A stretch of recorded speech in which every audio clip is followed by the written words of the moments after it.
Hello, we are starting a brand new unit in social studies that I am really excited about. This unit is going to be over explorers and eventually settlements, the first settlements in America. So, to start this unit on explorers, we're going to start with world travel and trade, and we're going to go back a long time ago. Our I can statements for today. I can describe the discovery, exploration, and early settlement of America by Europeans prior to 1800. I can identify and describe the contributions of historically significant individuals to America and the United States prior to 1800. So that is our big learning ideas and goals. And if you do not have a notebook or a pencil, you need to pause this and go get a notebook and a pencil. We will be taking notes over what we are learning today in social studies. So, this is the beginning of a new unit, and this is just highlighting some of the most famous people you might recognize as the early explorers. So, the first one is Christopher Columbus, and he had a bold plan to sail west to Asia. Although he never reached his goal of getting to Asia, his journeys to the Americas changed history for millions of people.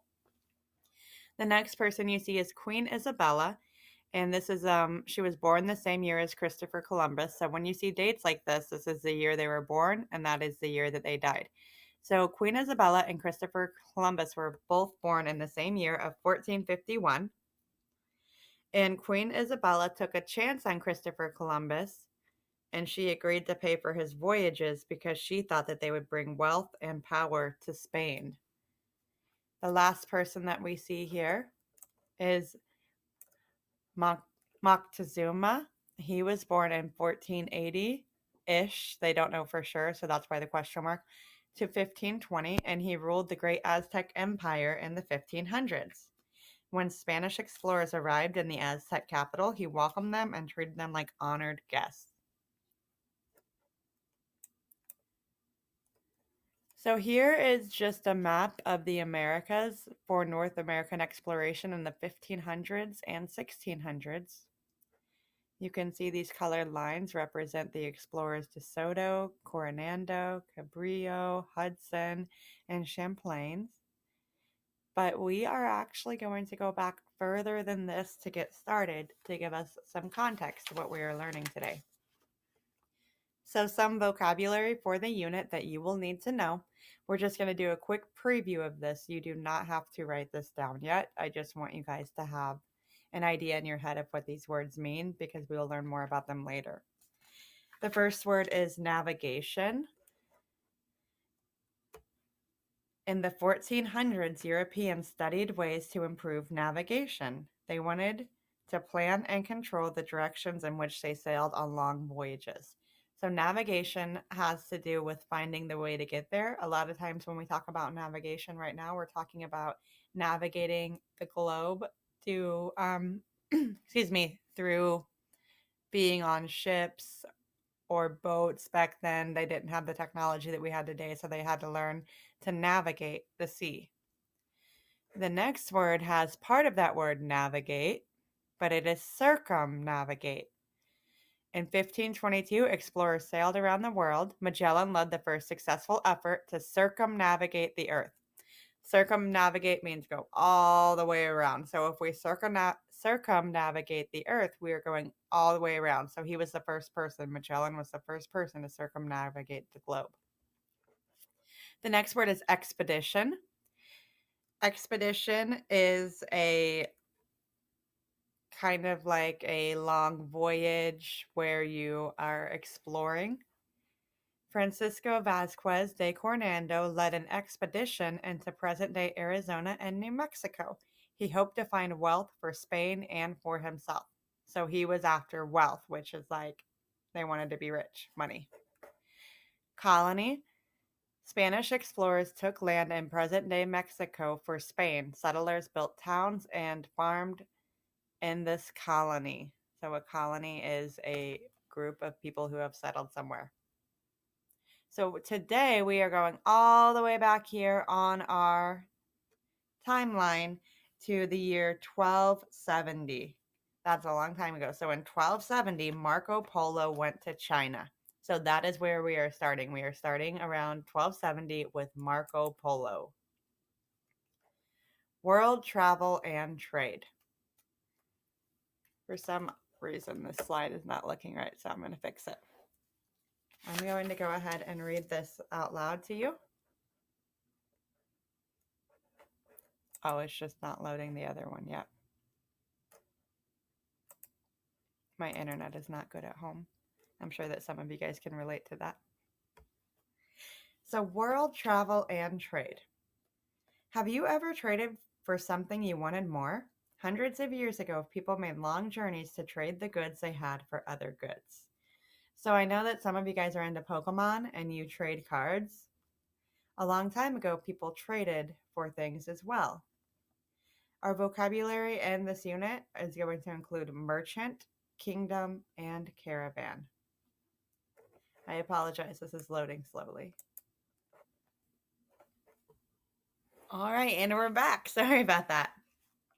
So, build on what you know. We talked about trading and how you guys might trade things with other people. A trader is a synonym for the word merchant. Remember, we have learned this year that a synonym is a word that means the same thing. So, merchant and trader are the same thing. I would like you to write that down in your notebook. Merchant is a synonym for trader, or merchant is a trader. You can look over here to see a little bit more about that. So, to earn money, merchants trade goods that people want. So, we're starting with trade with China. That is our heading here for this nonfiction text. The main idea that we are going to get out of this passage is trade between Europe and Asia spread new ideas. So they traded goods, but also while they were trading, they spread new ideas. Before 1500, there were few connections between the Eastern and Western hemispheres. Most Europeans, Africans, and Asians did not know that the Americas existed. The Vikings, a group of people from Northern Europe, had sailed to what is now Eastern Canada and started a settlement there. The settlement did not last, however, and other Europeans didn't follow them. Some historians believe that Africa or Asian sailors may have also traveled to the Americas, but if they did, few people learned of the journeys. So we know that there were a few people like the Vikings, maybe Africans or Asians that sailed to the Americas, but people didn't really follow them and their settlements didn't really stick.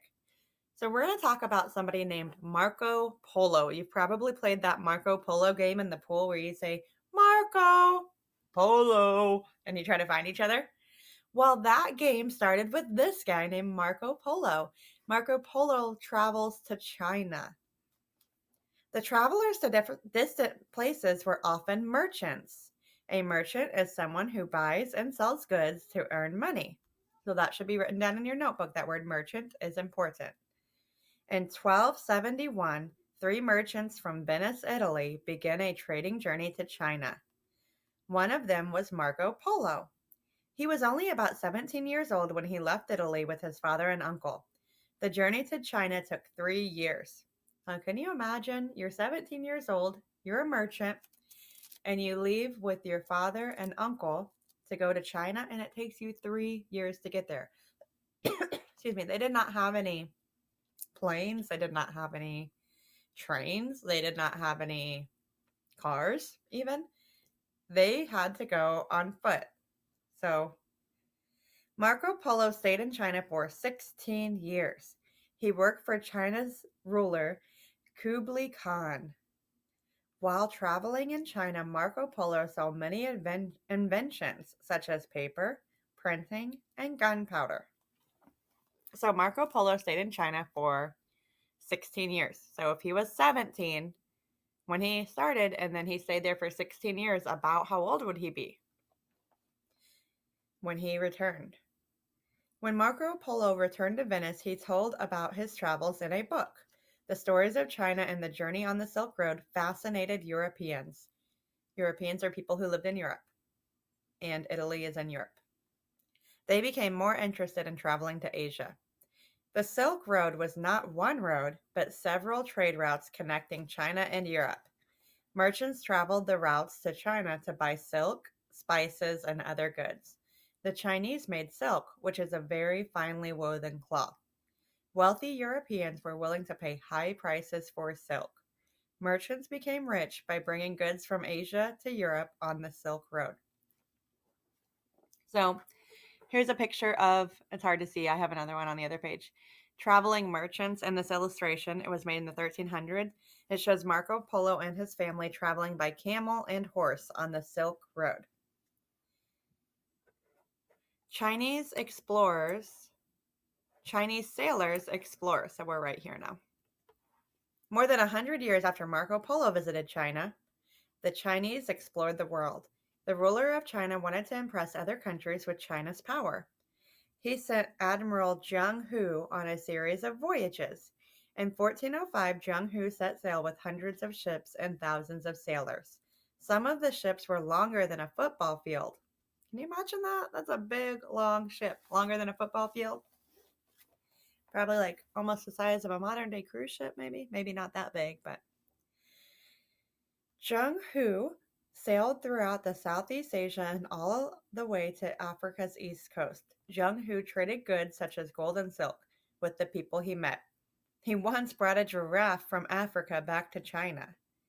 In 1434, a new ruler stopped Chinese exploration. He believed China did not need to have contact with other countries. Zheng Hu's amazing voyages came to an end. So, what was the importance of the Silk Road? Why was the Silk Road important? Well, the Silk Road brought goods like silk, obviously, but also spices and other things from China to Europe. But more importantly, maybe it brought ideas and inventions. And they mentioned paper. They didn't have paper in Europe, printing, and even gunpowder. So all three of those things came from China. The ideas went over to Europe. Why don't you ask China? So this is just a zoomed in image of that page that we just read. You can see the boats that they sailed on. So remember, the Silk Road was important because of the ideas it spread, but also because the wealthy Europeans were willing to pay for the goods that they brought back, like the silks and the spices. I included just a little page here on Marco Polo I thought you would enjoy. So 1254 to 1324. Those are the years that he was alive. He was born in 1254 and he died in 1324. For those of you who love math, can you figure out how old he was? You can't click on this right now because this is a video, but I'm going to post this. You'll be able to click here for our biography page on Marco Polo I thought you would like. And I just wanted to highlight some important info on Marco Polo because he's one of the big people that you need to know about. He was a merchant from Italy. He's from Venice, Italy. Venice is a really cool place, by the way. If you don't know about Venice, it would be worth researching. It's built on canals, which is like instead of roads, they have waterways. So if you're looking for something fun to do, you can research Venice, Italy. But Marco Polo was a merchant from Italy. He traded with China and he worked for China's ruler, Kublai Khan. He lived there for 16 years. And the reason he is so famous is because when he came back, he wrote a book about it. And he really got Europeans like really interested in China. They started to be interested in traveling there and knowing more about China. And they thought that the Chinese culture was fascinating. So Marco Polo helped spread ideas by writing that book.